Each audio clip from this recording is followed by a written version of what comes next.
Bonjour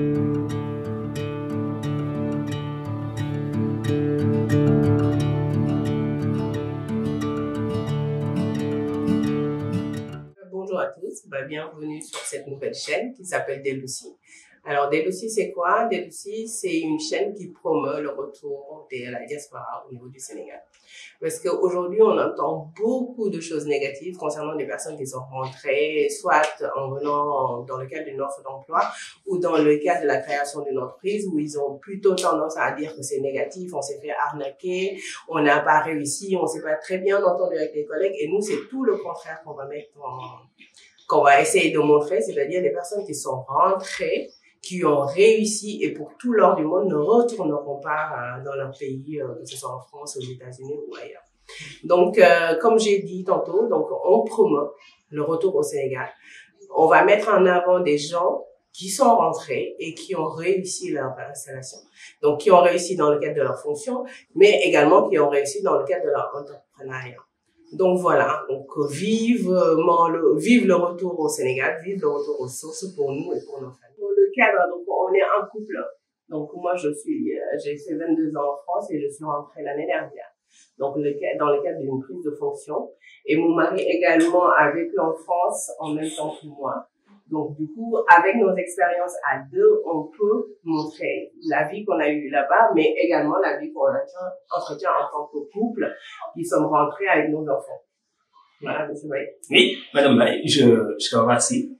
Je crois qu'elle a formidablement bien dit qu'on ne peut rien rajouter. Nous, ce qui nous intéresse, c'est un retour d'expérience qui puisse bénéficier aux personnes qui sont autour de la diaspora, qui ont cette envie de revenir et qui peut-être à un moment donné freinent des cas de fer devant l'incertitude du retour. Nous, pour notre part, ça s'est très bien passé. Voilà, j'ai travaillé au Sénégal pendant un moment avant de travailler aussi en France pour des raisons familiales. J'ai été en France pendant un moment aussi. Revenir au Sénégal. Donc, nous proposons tout simplement dans ces séries de vidéos, d'offrir une expérience aux gens qui sont au niveau de la diaspora et de leur indiquer le chemin à suivre, de sorte à ce que leur implantation au Sénégal soit réussie, mais surtout de les encourager à revenir parce qu'il y a à faire au Sénégal. Voilà.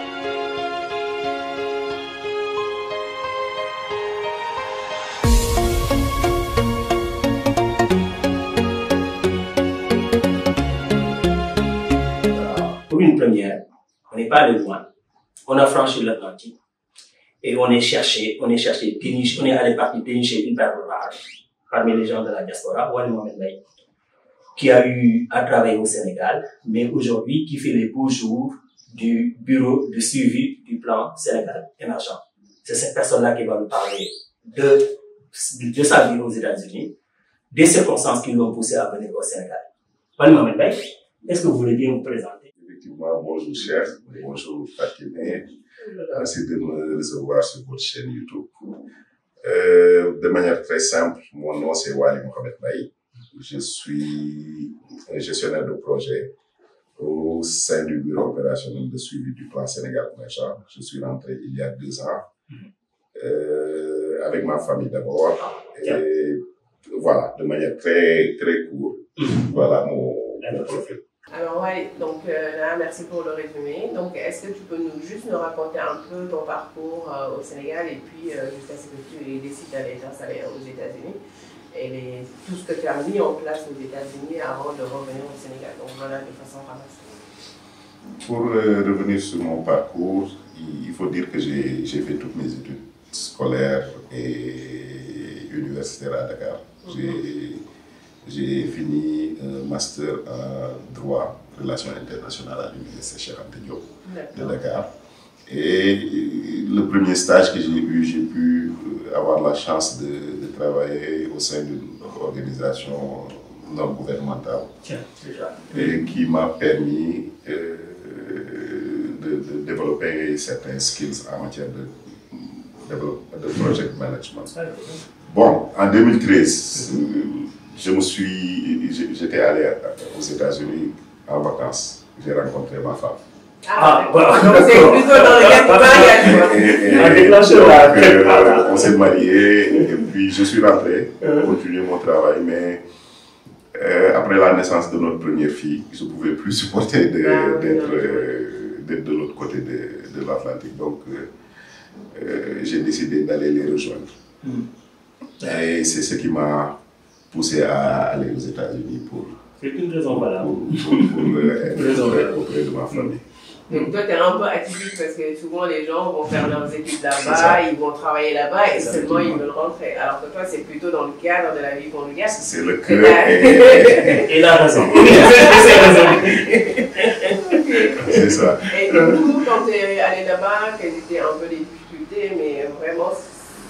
Je pense que ça c'est la partie de ma vie qui a été vraiment très tumultueuse parce que arrivé aux États-Unis, il fallait tout recommencer.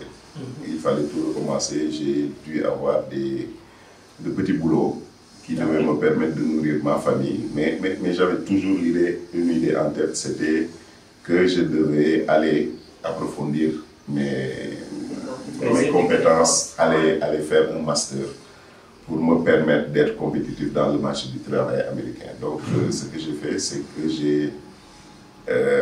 j'ai pu prendre un master en public administration and management. Ce qui m'a permis de sortir et de pouvoir prétendre à un emploi décent. Donc, la suite de ça, c'est que j'ai fait un concours, le concours de l'administration, et ça m'a permis d'intégrer l'administration new-yorkaise en tant qu'analyste. Donc, vous étiez fonctionnaire américain? J'étais fonctionnaire, j'étais devenu fonctionnaire américain. Merci. Et voilà, de manière vraiment résumée, c'est ce que j'ai fait. C'était pas simple à réaliser parce que j'ai dû faire 2 boulots et être en college full-time. L'anecdote que je raconte le plus souvent, c'est que mon deuxième enfant, j'ai aucun souvenir de la période où elle a commencé à ramper ou à marcher. Parce que tu n'étais pas à la maison. Parce que j'étais rarement à la maison. J'arrivais à la maison à 22 h pour ressortir à 4 h du matin pour aller dans mon job qui commençait à 6 h. Donc plusieurs boulots pour remplir le frigo. Plusieurs boulots pour remplir le frigo et en même temps les études. Donc c'est des nuits sans dormir, c'est des journées sans vraiment être dans les meilleures conditions possibles. Mais bon, après 4-5 années, j'ai pu me faire un emploi stable, décent et avoir une vie meilleure avec ma famille. Ouais, mais après avoir fait tout ça, pourquoi rentrer au Sénégal? Parce que là, avec ce que tu as fait, tu as repris tes études, tu t'es installé dans l'administration new-yorkaise, bah, apparemment, normalement, tu avais tout pour rester dans un pays qui t'a accueilli où tu avais ta femme et tes enfants. Donc pourquoi avoir décidé de tout laisser en place et de venir au Sénégal? Je pense que dans un coin de ma tête, le retour au Sénégal a toujours été quelque chose que j'ai envisagé. Pour dire vrai, c'est ça. Je me disais que je devais faire 10 ans aux États-Unis, avoir des diplômes américains, travailler, gagner de l'expérience et rentrer au Sénégal. C'était ça le plan. Mais comme d'habitude, le plan n'est toujours pas... Est-ce que tu avais partagé le plan avec votre épouse déjà? C'était ton plan caché. C'était le plan que j'avais déjà. Donc c'était le plan, mais malheureusement, le fait de vivre confortablement à New York vient aussi avec quelque chose, avec ces crochets qui te font avoir les pieds sur terre. Donc, à un moment donné, la vie à New York, bien que étant meilleure, n'était toujours pas le standard de vie que je voulais pour ma famille. Juste pour vous donner une idée, il me fallait 2 heures de temps par jour à l'aller comme au retour pour aller au travail, déposer les enfants, les récupérer.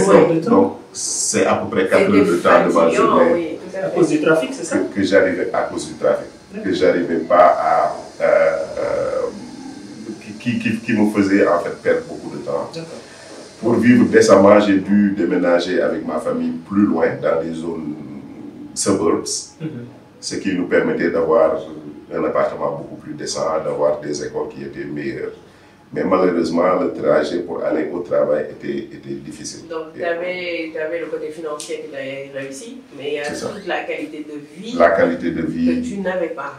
Était meilleure, mais en fait, je tendais vers quelque chose de mieux que ça. Le Sénégal. Le Sénégal, c'est vrai. Mais ouais, peu importe l'endroit où je pouvais l'avoir, c'était ça mon but au début. Donc, à un moment donné, j'ai commencé à faire des prospections pour voir comment rentrer au Sénégal, où est-ce qu'il y avait de bons jobs. La bonne chose qui m'est arrivée, c'est que j'ai repris contact avec des anciens camarades de classe au Sénégal, qui étaient là, qui étaient bien installés au Sénégal. Et de manière fortuite, je suis tombé sur une de mes amies qui était au lycée avec moi et elle travaillait pour le bureau opérationnel de suivi. D'accord. Donc, le but, l'idée principale à la base, c'était de faire des formations pour ses collègues. Et à un moment donné, elle m'a interpellé pour dire que nous avons un poste qui est vacant et que est-ce que ça m'intéressait. Donc, pour dire vrai, j'ai regardé le poste juste pour le regarder. J'étais vraiment pas dans les dispositions pour rentrer. Mais une fois que j'ai lu la description du poste, ça a fait un tic. C'est exactement ce que je recherchais. C'était un poste de gestionnaire de projet où tu pouvais avoir l'impact souhaité en fait. Moi j'ai une question qui fâche, ça, c'est une question qui fâche, parce que là, j'ai l'impression que vous étiez toujours accroché au Sénégal, même aux États-Unis. La question que je pose, est-ce que c'était partagé par votre partenaire de vie, par tes enfants? Et si oui, pourquoi? Sinon, comment vous avez fait pour les persuader à s'accrocher à la barre? Effectivement, il fallait convaincre ma femme, mais il fallait convaincre ma femme en mettant sur la table des choses qui sont réelles, qui peuvent nous permettre d'avoir une meilleure qualité de vie. Donc, c'était sur 3 ou 4 points principalement. C'était avoir du temps pour la famille d'abord. Avoir du temps pour la famille parce qu'aux États-Unis, on est tout le temps en train de courir. À New York, on est sur high speed tout le temps. C'est se lever le matin, faire tout ce qu'il faut faire rapidement pour arriver à l'école pour les enfants. On n'a presque pas de temps pour ces enfants. Quand on rentre à la maison, c'est déjà 20 h. 30 minutes après, les enfants doivent aller se coucher. Donc, tu ne profites pas de tes enfants. C'était un facteur. Le second facteur, c'était permettre aux enfants d'avoir une culture sénégalaise. C'est ça. Une culture sénégalaise. C'est aussi ça. Mais, juste pour vous dire, mes enfants ne mangeaient même pas les plats sénégalais. Donc, il fallait les réadapter à la culture sénégalaise. Au Tchéboudjen, effectivement. Et un troisième point, je pense que c'était la chance que j'avais, c'est que ma femme avait commencé à aller à l'école. Et qu'aller au Sénégal n'allait pas en quelque sorte impacter réellement. Elle avait repris les études en fait. Elle avait repris les études, donc ça pouvait lui permettre, à travers les cours en ligne, elle pouvait être au Sénégal et être, ailleurs dans le monde. et suivre ses cours normalement. Donc ce sont ces 3 aspects-là qui m'ont permis de la convaincre. Et en mai 2022, en mai 2022, on est venu pour voir comment vivre au Sénégal. Alors, il y a une question que beaucoup vont se poser, et moi je me suis posé la même d'ailleurs. Comment on fait pour laisser un CDI et venir s'embarquer dans un poste au Sénégal où on ne sait pas? C'est ça l'incertitude qui pèse quand il faut prendre cette décision de revenir au Sénégal. Est-ce qu'on a quelque chose de sûr au Sénégal et ce qu'on laisse dans les pays d'où on vient, est-ce qu'il n'y a pas un risque? Tout à fait. Et ce risque-là, il faut, et c'est le conseil que je donnerai à tout le monde, il faut le maîtriser au maximum. Tout à fait. Maîtriser ce risque au maximum. Moi, ce que j'ai fait pour cela, c'est que j'ai pris une disponibilité. Donc, en travaillant pour l'administration new-yorkaise, j'ai pris une disponibilité. Vous avez cette possibilité-là. D'1 an, pour venir tâter le terrain, voir ce que ça allait donner pour être sûr que si ça ne marchait pas, que je puisse retourner facilement. Alors, pour ceux qui nous suivent, essayez de trouver une possibilité d'avoir une disponibilité. C'est ça. Ou autre chose, on a plein d'astuces pour pouvoir le faire. Il faut avoir une disponibilité. Ne rendez pas votre appartement. Surtout, gardez votre appartement. C'est vrai que c'est plus de dépenses, mais c'est une sécurité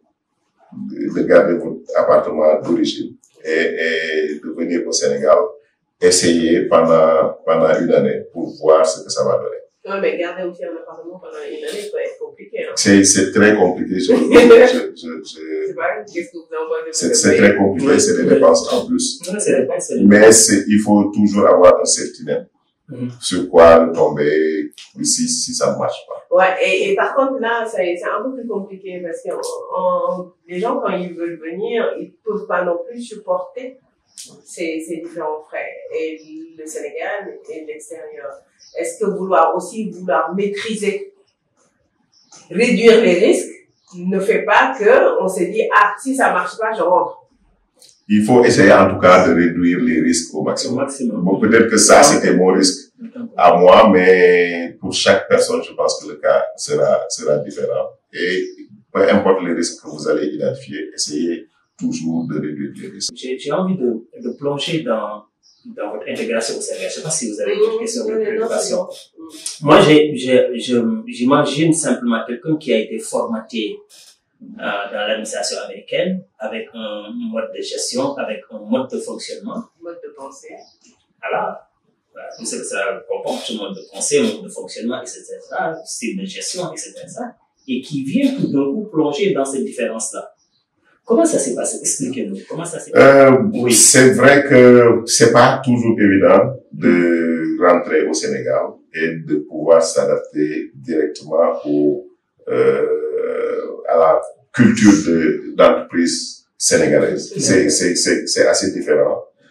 Il y a beaucoup de lenteur sur tous les plans par rapport à d'où je venais, où c'était high speed.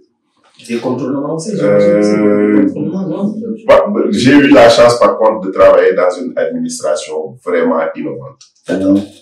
Où l'innovation était le fer de lance de notre administration. Donc, mes boss étaient vraiment ouverts à tout ce qui était nouveau et qui pouvait nous permettre de délivrer sur nos livrables. Donc, ça, c'est la chance. Mais un ou deux aspects qui peuvent peut-être arriver, c'est que déjà, je sais pas si je peux le dire comme ça, mais le complexe de celui qui vient d'ailleurs est souvent un problème, un frein qui va exister entre toi et tes collègues.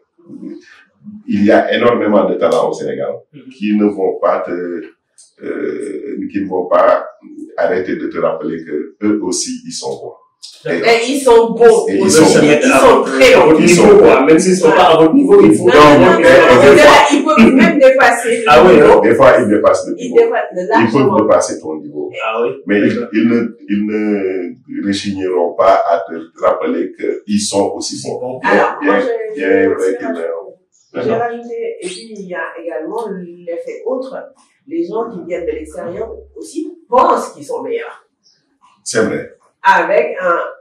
C'est pas tout le monde, mais en disant oui, moi quand je vais aller au Sénégal ou quand je suis là, je suis le meilleur de ce pays. C'est tout le contraire. Moi, pour l'avoir vécu, non, les gens au Sénégal sont bons, maîtrisent leurs compétences, ils maîtrisent tous les soft skills que nous, qui venons de l'extérieur, nous avons développé. Oui. Et donc, ça aussi, des fois, comme tu le dis, ça peut être aussi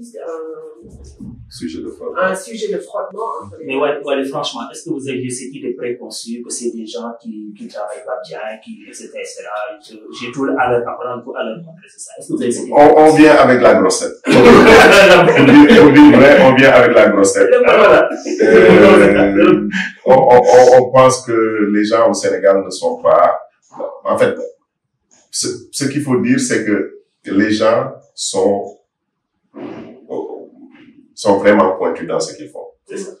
Peut-être l'avantage qu'on aura sur eux, bien qu'on a sur eux, c'est surtout dans les aspects méthodologiques, mais aussi dans les aspects delivery. En fait, ce qui se passe au Sénégal, c'est qu'en général, les administrations, je ne peux parler que des administrations pour le moment, sont assez lentes dans la delivery de leur projet. Donc, c'est ces aspects-là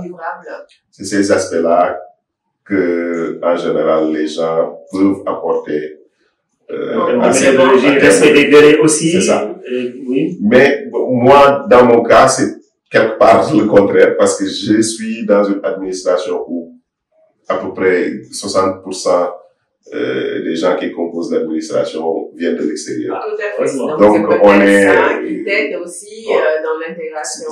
L'intégration, c'était très bien. Je me rappelle l'anecdote que je raconte souvent, c'est que je suis venu avec ma grosse barre et mon DG qui me dit que tu es dans une administration, hein, on ne tolère pas les barres, il faut enlever ça. Donc c'est juste pour dire que au Sénégal, on a des réalités qui sont différentes des réalités des gens qui vivent en France ou bien qui vivent dans les Amériques. Mais pour moi, ça a été très facile mon intégration parce que j'étais dans une administration qui était prête à accueillir les gens qui rentrent au pays. Et qui était aussi avec un grand nombre de personnes qui viennent aussi de la diaspora. C'est ça, effectivement. Donc, ça vous a beaucoup aidé. Et après, en termes de comportement, qu'est-ce que quelqu'un qui vient de l'extérieur, qui vient de la diaspora, doit pouvoir mettre en avant pour faciliter son intégration? L'humilité. L'humilité, il faut être humble. Tout à fait. Il faut être humble et essayer de voir ce que les gens, les autres, les collègues apportent sur la table. Parce que on vient avec l'impression d'avoir toutes les réponses à toutes les questions. Mais il faut dire qu'il y a une spécificité sénégalaise dans la manière de travailler, dans la manière de faire, la manière de fonctionner. Et il faut être humble pour pouvoir intégrer cette dynamique-là. Alors moi, j'ai rajouté le langage. Parce que moi, en tout cas en France, il y a un terme que j'utilise beaucoup, c'est la valeur ajoutée. Alors que c'est un terme qui choque. Moi, je sais que ça choque, parce que les gens n'ont pas l'impression, quand on leur dit à chaque fois, mais c'est quoi la valeur ajoutée de ça? Ils ont l'impression que, en fait, c'est eux, ils n'ont pas de valeur ajoutée. Donc, quand tu parlais d'humilité, il y a cette humilité-là qu'il faut avoir à la fois dans le comportement, mais aussi dans le langage, ce qu'on utilise, qui peut-être dans un autre pays se concrète, alors qu'au Sénégal, ça va, tu vas plus choquer les gens et puis les mettre en mal, et du coup, ça va être un frein à ton intégration. Je pense que c'est quelque chose qui existe aussi aux États-Unis. Ah oui, où on recherche la valeur ajoutée. De plus en plus, les administrations au Sénégal aussi fonctionnent comme ça. Et je peux pas le dire assez. Dans l'administration dans laquelle je suis, c'est des standards beaucoup plus internationaux qu'on utilise. C'est sur les résultats maintenant qui est devenu salaire partout et qu'on implémente. Mais tout le temps faire attention à ce qu'on dit. Oui. Faire attention à son comportement avec la gens. On dit faire attention à ce qu'on dit. J'aimerais bien savoir plus. La manière de présenter ses idées peut choquer.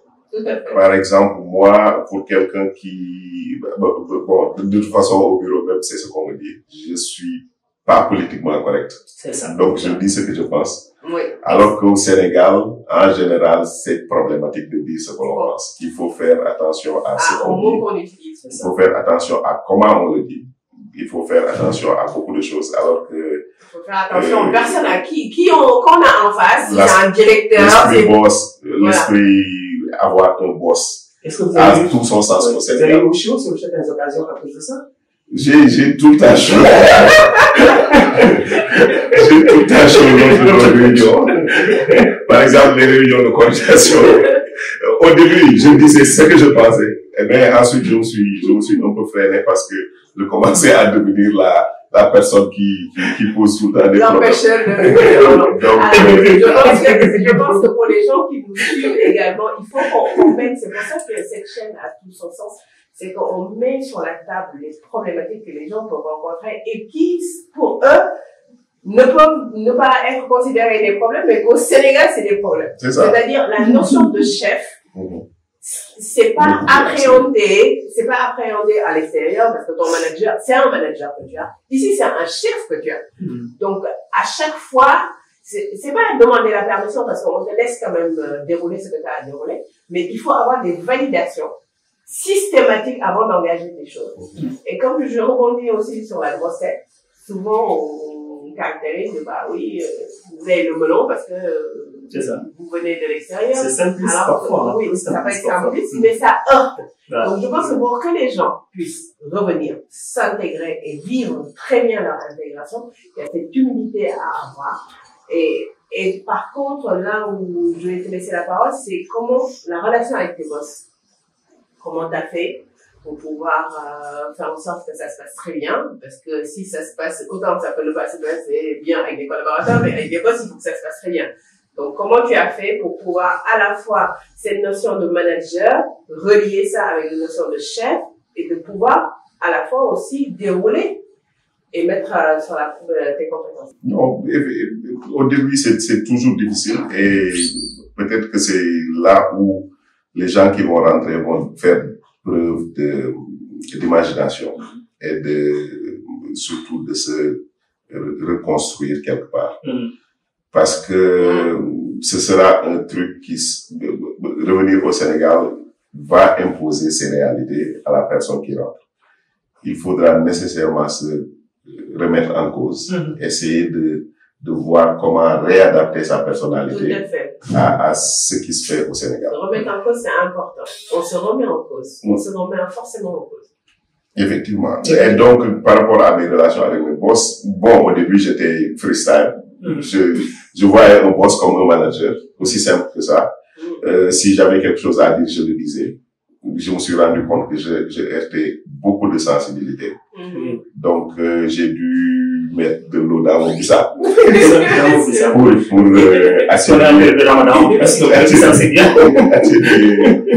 un peu l'aspect clash que je commençais à avoir avec des collaborateurs, l'aspect clash que je commençais à avoir avec mes managers.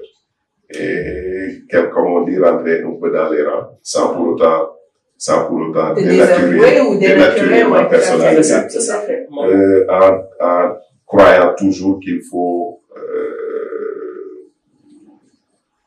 défendre ses positions.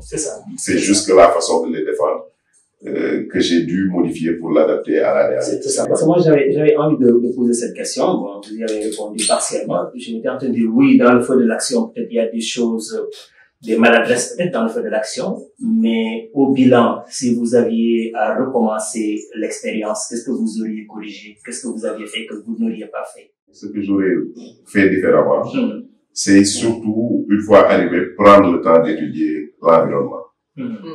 Parce que je suis venu, j'ai tout de suite voulu avoir un impact en essayant de donner mes idées, en essayant d'impulser un changement, en essayant de faire beaucoup de choses. Mais je pense que ce que j'aurais fait différemment, c'est de prendre le temps d'étudier l'environnement. D'observer l'environnement, tout à fait.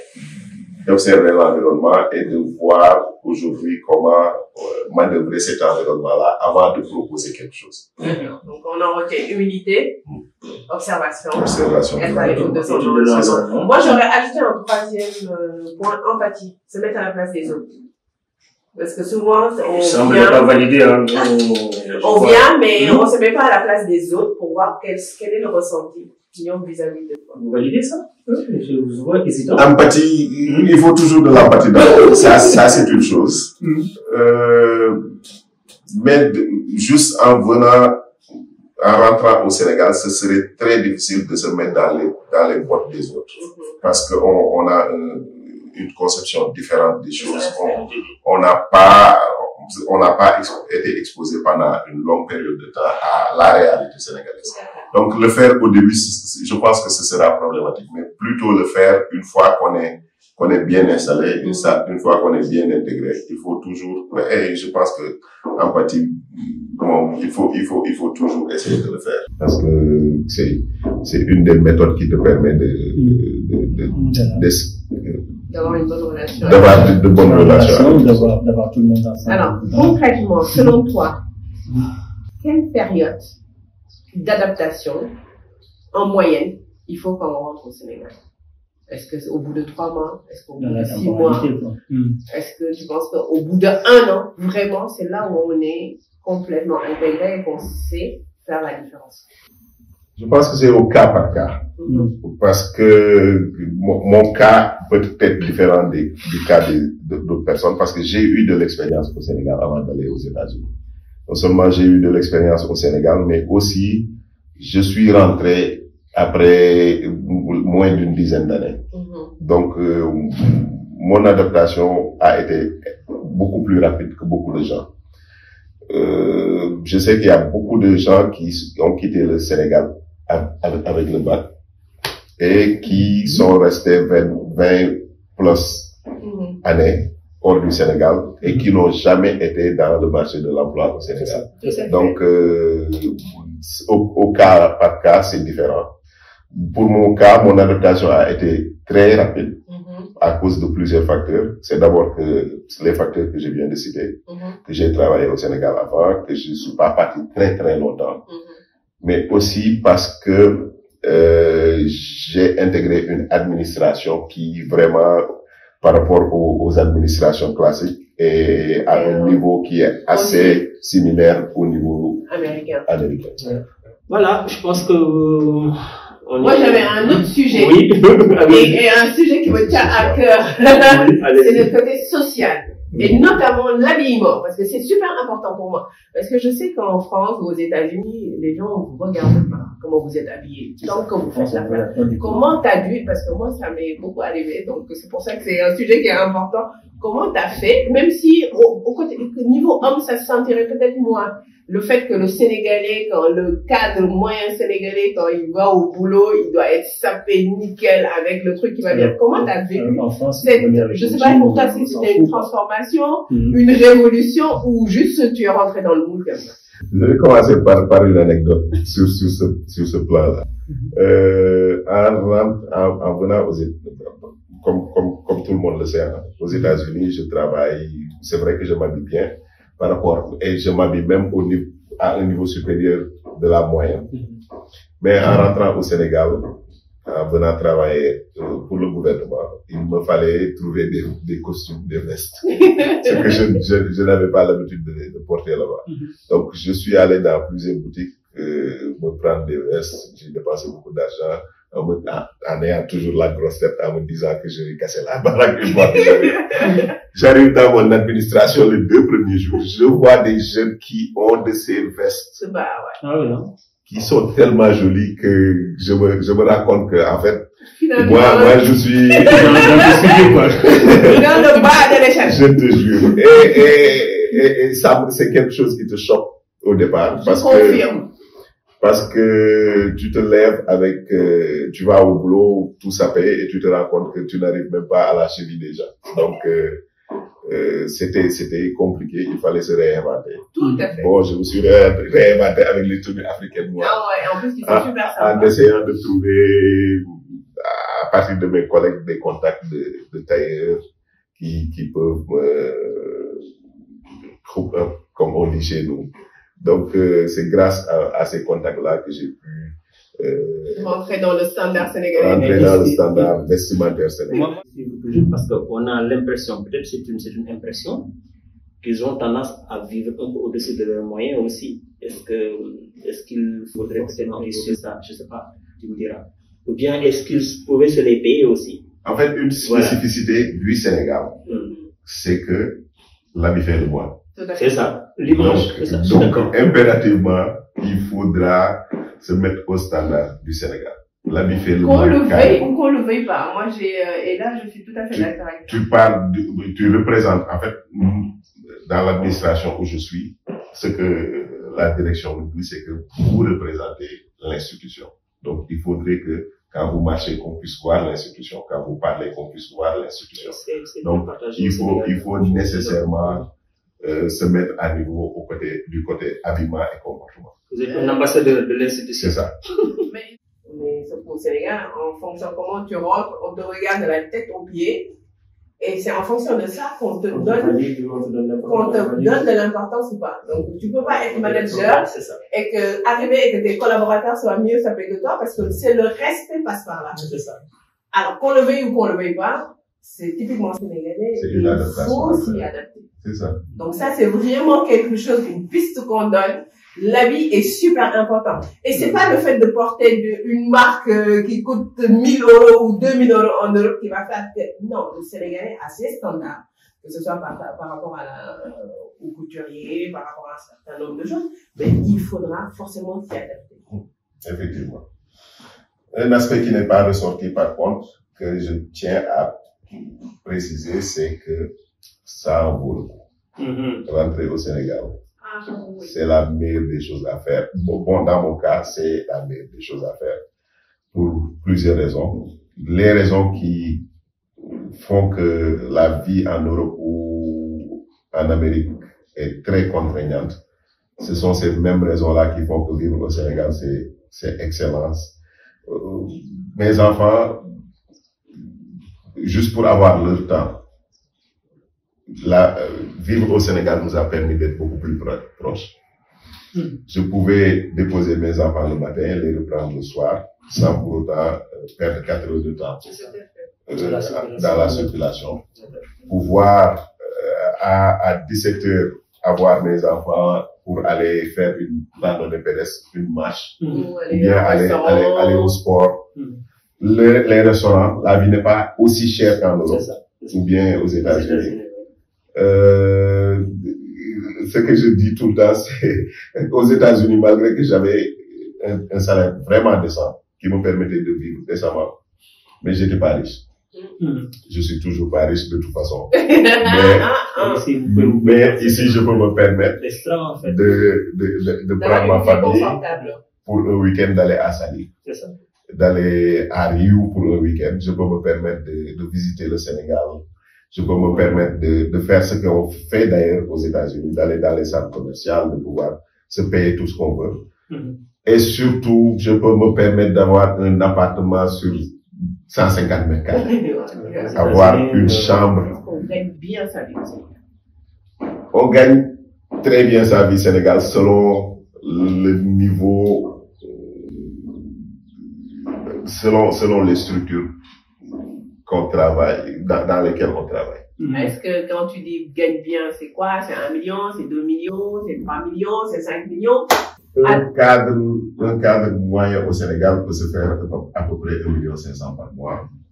Ce qui est l'équivalent d'avoir, par exemple, en fait, le niveau de vie que tu peux te faire avec 1,5 million par mois, c'est quelque chose tu vis mieux qu'avoir, par exemple, un salaire de 70 000 € l'année. Tu vis mieux au Sénégal avec 1,5 million que 70 000 € à l'année aux États-Unis. Alors, pour ceux qui nous suivent, ne faites surtout pas le comparatif entre les salaires, parce que moi je l'ai fait. On te dit 1 million, 1,5 million. Ah non, ça c'est trop petit, je vais pas. Au contraire, c'est tout contraire. Tu peux avoir 3 000 €, 4 000, 5 000 € en France. La possibilité que tu vas faire avec les 1 500 €, en plus nous les mariés c'est encore mieux parce que c'est le monsieur qui paye tout, qui paye la baraque, qui paye tout. Donc du coup, venez rentrer pour les femmes, avoir ce type de salaire avec ce qu'on peut faire, rentrer au Sénégal. En plus, moi pour les femmes, hein, là c'est vraiment un focus femme. Il y a la bonne, donc tout est fait.